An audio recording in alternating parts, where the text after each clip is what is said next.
Tiens, commençons par Mikal Bridges, si tu veux bien. Premier joueur du jour, on peut aller sur Mikal Bridges. Je te fais le topo rapidement. 35 minutes par match pour Mikal Bridges cette année. 82 matchs, évidemment. C'est notre Ironman en NBA, Mikal Bridges. L'an dernier, il a fait 83, non, si je dis pas de bêtises en plus. Ouais, la saison du trade, ouais. C'est ça, ouais. 97 de true shooting plus, on va en parler. Donc, moins 3% d'efficacité relatif à la moyenne. Donc, c'est pas très bien, moins 3%. Sur en plus un volume de 24%, donc un volume d'utilisation, on va dire, de deuxième option d'équipe. Ça aussi, on va en parler. Pour te lancer, est-ce qu'on serait pas sur une mini-saison de la déception en 2024 ? Si, ouais, je pense que oui, j'étais en train de réfléchir quand même. Ou pas forcément, tu peux dire non.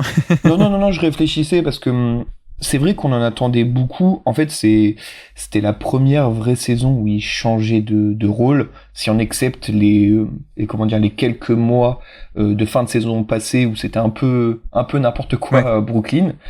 Et en fait, tout le monde le voyait dans la digne lignée de ce qu'il dire au début un role player vraiment minime, puis un role player important, puis une deuxième, troisième option. Et là, c'était le premier moment où il était vraiment un go-to-guy d'une équipe. Et tout le monde s'attendait à le voir vraiment exploser à un niveau, bon, même si ça a plus trop d'importance, mais à un vrai niveau All-Star, voilà, confirmé, etc. Ce qui n'a pas été le cas du tout. Ce qui était en effet assez décevant dans un rôle qui peut-être était trop grand pour lui. C'était une question qui peut se poser parce que ça reste pour lui, c'était une saison de transition, quoi. Mais peut-être qu'il n'avait pas les épaules pour ce rôle, et de toute façon on va pas savoir si ça continue ou pas vu qu'il a été transféré cet été. Effectivement. Non, mais c'est un peu le truc avec Mikal Bridges. Je pense que c'est l'histoire de sa saison, c'est qu'est-ce qu'il a fait, surtout en fait relatif aux attentes du grand public peut-être. C'est vrai que, alors, toi je sais pas, moi non plus je m'attendais pas forcément à une explosion comme beaucoup, genre il va être go-to-guy, etc. Mais c'est vrai que c'était un peu les standards qui avaient été fixés, notamment par l'an passé et la fin de saison, comme tu dis, où il débarque aux Nets. Alors merci les Nets de janvier 2023, merci Kevin Durant et Kyrie d'avoir accumulé pas mal de victoires, comme ça on était en play-off, mais bon, on avait détaillé un peu tous les chiffres de production dans le jeu, attaque, défense, différentiel attaque, défense. La fin de saison où ils sont en play-off, en gros c'est déjà pas une équipe qui est du tout de niveau au-dessus de la moyenne, c'est une mauvaise équipe déjà. Mais en tout cas, lui était un peu le rayon de soleil avec cet aspect de gros volume et puis grosse efficacité aussi. On avait parlé de à quel point non seulement il y avait beaucoup de ballons, mais en plus il mettait beaucoup les fameux tirs de star, 50% sur les longs tirs de points. Donc c'est-à-dire tout en haut de l'échelle, grosso modo, 50% sur les longs 2, c'est une des meilleures efficacités de NBA. Mais voilà, petit échantillon. Et c'est vrai que peut-être que par rapport à ça, on avait sans doute un aspect d'attente sur Mikal Bridges bon, il y a rien à jouer à Brooklyn en 2024. Peut-être qu'il se ferait échanger en cours de saison, peut-être sera à la fin, ça a été à la fin.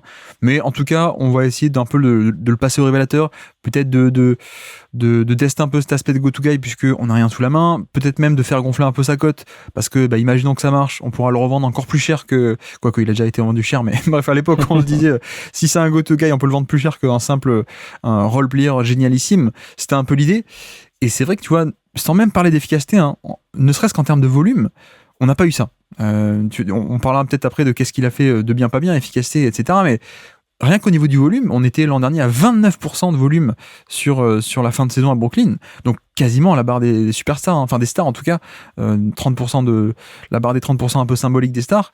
Et c'est redescendu à 24%. Et donc déjà, rien que sur ça, tu te dis... Ah ouais, en fait, c'est même pas que c'est même pas que le test a été pas concluant, c'est que presque il a pas trop été testé du tout, quoi. En fait, il a été un peu comme d'habitude le role player un peu 3&D plus, quoi, grosso modo. Et il y a pas eu vraiment ce côté révélateur, passé au révélateur de vas-y, prends tous les ballons et puis on essaie de voir si ça peut marcher, quoi. Ouais, complètement. C'est ce que j'étais en train de regarder là. Par exemple, Cam Thomas est à 29,5% d'usage, alors que Bridges est à 23,7%.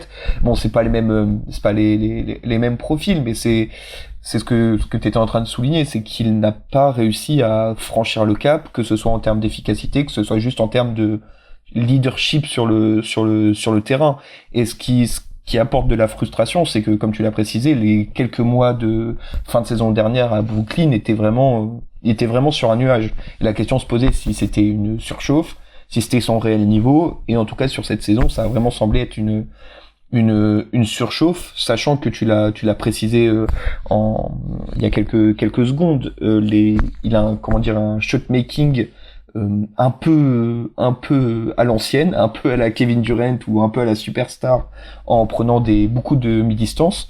Et je m'étais noté, je crois qu'il est dans le 80e centile en nombre de mi-distance pris, ce qui est vraiment un gros volume, et il a pas l'efficacité et le rythme qui suit derrière, quoi.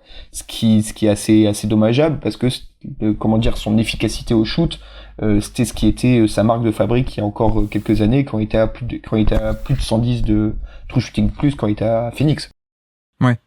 Non, mais c'est ça, c'est-à-dire que les fameux longs tirs de points, les tirs de star, les pull-ups de star de l'an passé, qui étaient rentrés à 50% très haut taux, cette année c'est juste revenu à 37. Donc Voilà. en fait c'est juste un retour à la normale, parce qu'avant ça il était à 35, avant ça à 32, 45%. Ouais, en plus en prenant pas tant que ça, hein. Enfin c'est même des volumes ridicules, donc oublie ce que je viens de dire. Mais grosso modo on est revenu à une zone un peu plus normale et un peu plus attendue chez lui, c'est-à-dire grosso modo un peu la moyenne, quoi, mais pas la surchauffe d'avant, quoi. Mais tu vois, on peut parler de ça, on peut parler de la surchauffe qui s'est arrêtée, on peut parler de l'efficacité globale qui est redevenue, qui était géniale et qui est pas top actuellement, enfin en tout cas en 2024. Ok, l'efficacité ok, mais cette histoire de volume, voilà, il n'y a pas que le fait que le test n'a pas été réussi, c'est que presque il n'a pas été passé le test. En un sens, tu vois, j'ai parlé de volume, mais même en termes de régime de tir et tu vois, le pourcentage de paniers assistés est aussi assez intéressant, parce que l'an passé à Brooklyn, c'était descendu à 55%. Donc ok, on commence un peu à approcher la zone des stars un peu polyvalentes, quoi, mais quand même des stars, 55% à peine de paniers assistés, c'est-à-dire que 50-50 paniers créés par lui ou par autrui, et c'est remonté à 65 de nouveau. Et en un sens aussi, tu vois, il y a un peu ce côté déception par rapport à cette année, mais déception qui sont basées sur une trentaine de matchs de l'an passé, quoi, après le trade. Et à quel point est-ce que c'est logique, à quel point est-ce que c'est cohérent, parce que tu vois, si on met un peu entre parenthèses cette année-là, cette fin de saison-là, 2023 aux Nets, en fait, tu prends le début de carrière, tu oublies 2023 et tu prends 2024. En fait, on est sur une progression et sur des standards qui petit à petit augmentent, quoi. Tu vois, en termes de volume, en termes de pourcentage de paniers assistés. Si t'enlèves un peu l'anomalie 2023, ouais, ça semble cohérent, en fait. Donc, et d'un coup, tu te dis pas c'est une déception, tu te dis, ah ouais, c'est un mec qui petit à petit prend du volume lentement, mais sûrement qui prend de plus en plus un peu de volume, un peu de tir, etc. Donc je pense que c'est un peu compliqué aussi de juger ça, et que la vision par rapport à Michael Bridges est peut-être un peu compliquée cette année, si on se réfère à des standards qu'il attendait sans doute en tant que go-to-guy d'une équipe des Nets dépeuplée, en fait. Ouais, c'est vrai que en fait, les quelques mois de la saison passée sont tellement spéciaux, ils sont tellement bizarres. Comme tu l'as précisé, ça intervient à un moment où Kyrie et KD, malgré leur départ, avaient quand même engrangé de bons résultats, puisque Ouais. ils étaient 3e ou 4e de conférence. Enfin, ça tournait plutôt pas mal. Et ils se retrouvent là-dedans un peu, j'ai l'impression que personne ne savait trop ce qui allait arriver par trade, etc. Donc il n'y avait pas de plan de jeu défini. Donc on se dit, Michael Bridges, qui fait que de grandir depuis son arrivée en NBA, on lui donne un peu les clés du camion par défaut. Et comme par hasard, ça marche à peu près bien. Donc tu te questionnes. Et je pense qu'il y a eu une remise en question pendant l'été, où il y a déjà eu pas mal de rumeurs de trade. Peut-être que ça a influencé aussi le choix du coaching staff, un peu peut-être de réduire un peu son usage, en ne misant pas tout sur quelqu'un qui pourrait potentiellement partir. Et en même temps, t'as Cam Thomas, qui est un joueur spécial à côté de toi. Enfin, c'est un peu une équipe très très bizarre et un peu, excuse-moi du terme, un peu bordélique, quoi. Ouais. Brooklyn, et donc tu sais pas trop comment tirer. Mais tu vois, j'insiste aussi un peu là-dessus, parce que pour moi, il faut pas avoir ça comme une déception, parce que il y a un peu ce mythe que n'importe qui peut devenir une star, ou n'importe qui peut prendre un volume, alors qu'en fait non, je pense pas. Et je pense que typiquement Bridges, c'est l'archétype et le modèle de joueur qui va être génialissime dans son rôle, mais qui a pas du tout le bagage de création, en fait, hein. C'est aussi simple que ça, en termes de... Alors ok, il y a un peu de shot making l'an passé, et comme il a des longs bras, il shootait par-dessus les mecs et ça rentrait.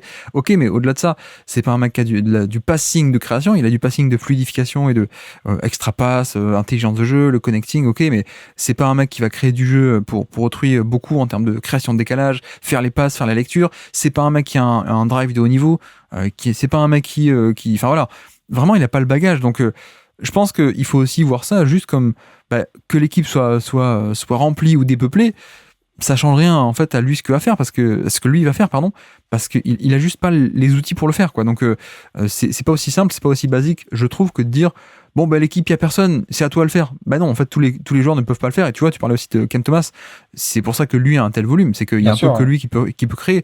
Et donc voilà, lui qui a le bagage, ok, lui on l'utilise comme ça, peut-être même on le surutilise, mais parce qu'il y a que lui. Mais tu vois, c'est comme si on disait pareil, j'exagère peut-être un peu pour certains, mais c'est comme si on avait dit ouais, Dorian Finney-Smith, il a pas pris de volume en création dans cette équipe alors qu'il y avait personne. Oui, mais c'est parce que c'est pas son jeu. Et effectivement, on est quand même pas sur le même niveau. J'exagère un peu pour faire comprendre l'idée, mais pour moi, Michael Bridges, c'est un peu le role-player génial. Donc, il y a un peu cette parenthèse Brooklyn pour 2024. Et bon, après, si on juge, qu'est-ce qu'on a eu de facto? On a eu quelqu'un qui avait pas un si gros volume que ça au scoring, qui était pas hyper efficace. Et c'est peut-être ça la grande différence avec avant. Tu l'as un peu dit, mais qu'il avait l'habitude de faire des surplus d'efficacité assez incroyables. Et c'était de là aussi d'où venait sa valeur en partie.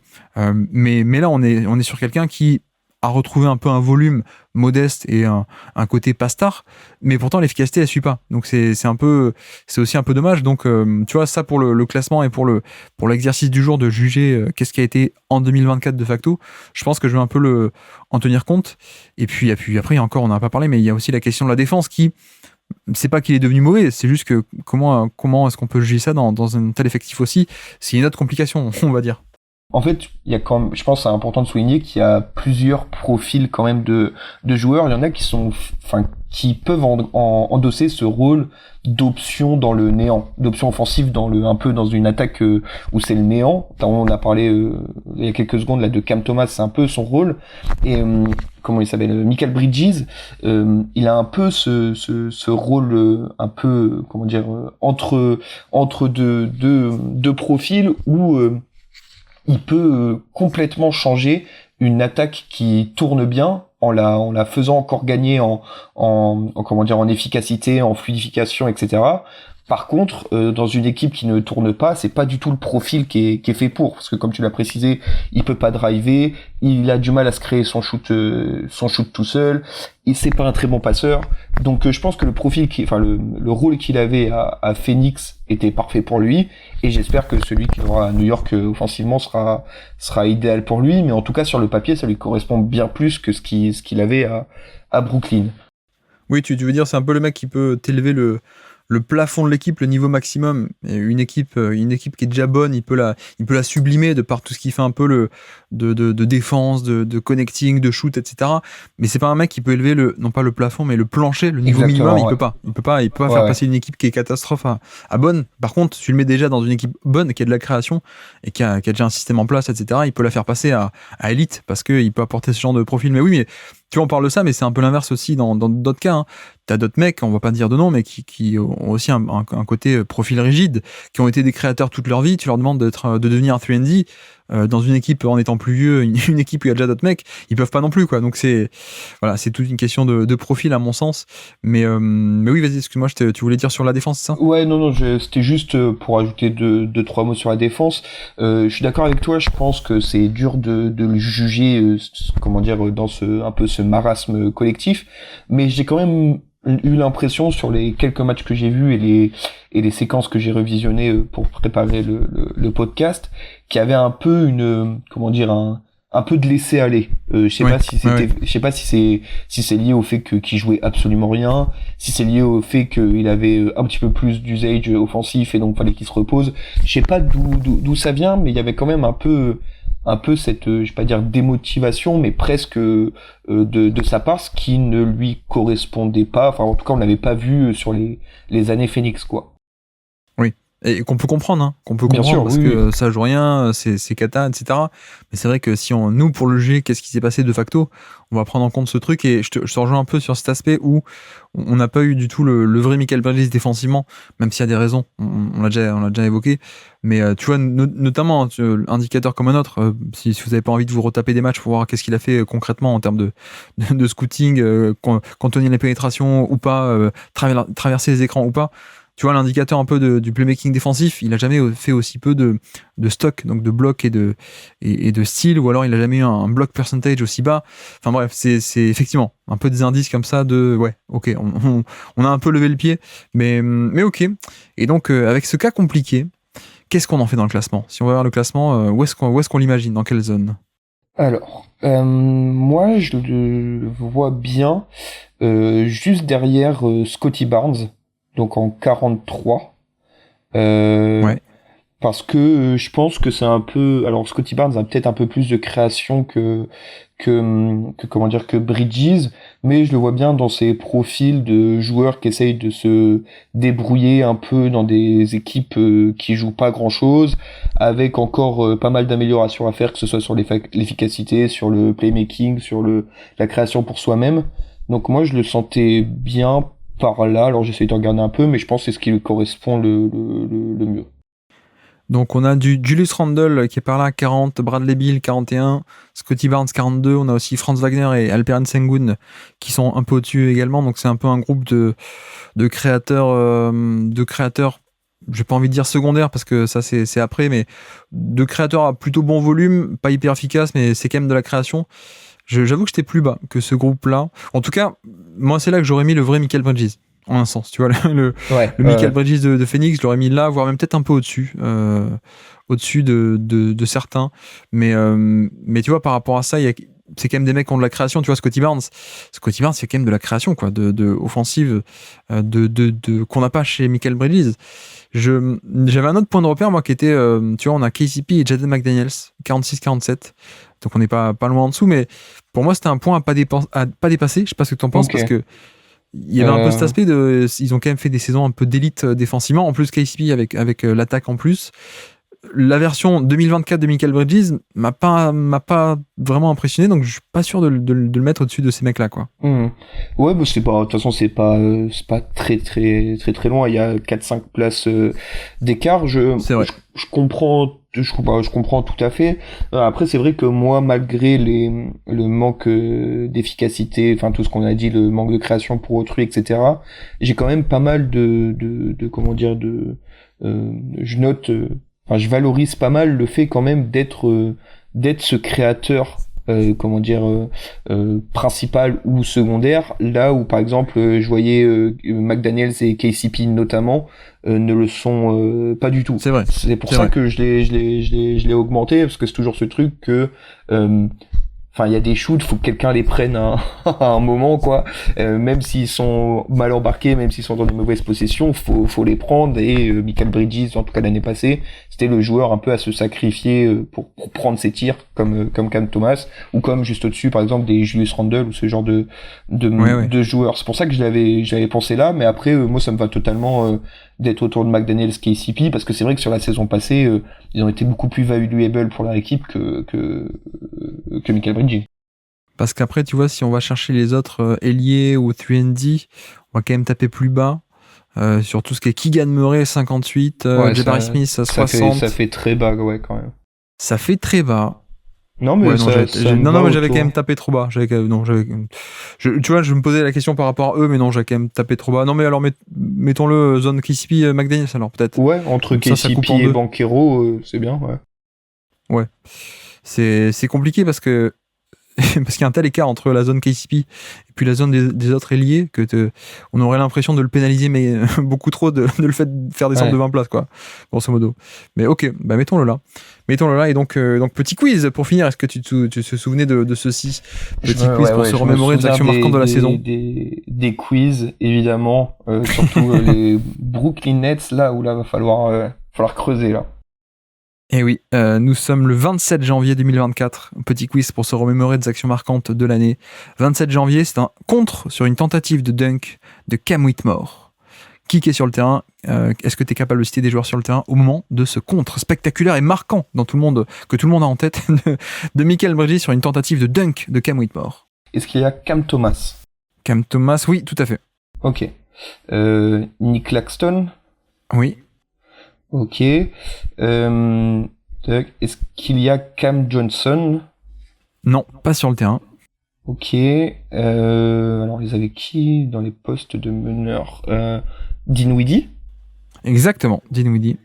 Ok, donc il m'en manque un. Alors, on va aller faire Dorian Finney-Smith. Exactement, Finney-Smith, ouais, tout à fait. Et donc, Cam Whitmore. Alors, Houston. Jalen Green? Oui. Fred VanVleet? Oui. Thompson, je me rappelle plus son prénom. Thompson, non, pardon, Amen Thompson, tu veux dire. Oui, Amen Thompson. Non, il est pas sur le terrain, ouais. Ok. Sengun. Sengun, oui. Ok, et donc il m'en manque 2. Jabari Smith. Non, pas Jabari Smith, plutôt un arrière. Un arrière Alors, très défensif. comment il s'appelle Qui adore le sirop d'érable. Qui est canadien, mais par contre, qui est-ce que c'est déjà C'est la ville de Coach Taylor dans Friday Night Lights. T'as vu ou pas Friday Night non, Lights? ça j'ai pas vu. Je suis désolé. C'est les Panthers de Carolina. Non. Ça c'est rien été. Mais non, là je t'avoue. Un ancien de Memphis qui était à Memphis avant. Dylan Brooks. Je suis bête. Exactement, Dylan J'avais Brooks. complètement oublié l'existence de ce joueur.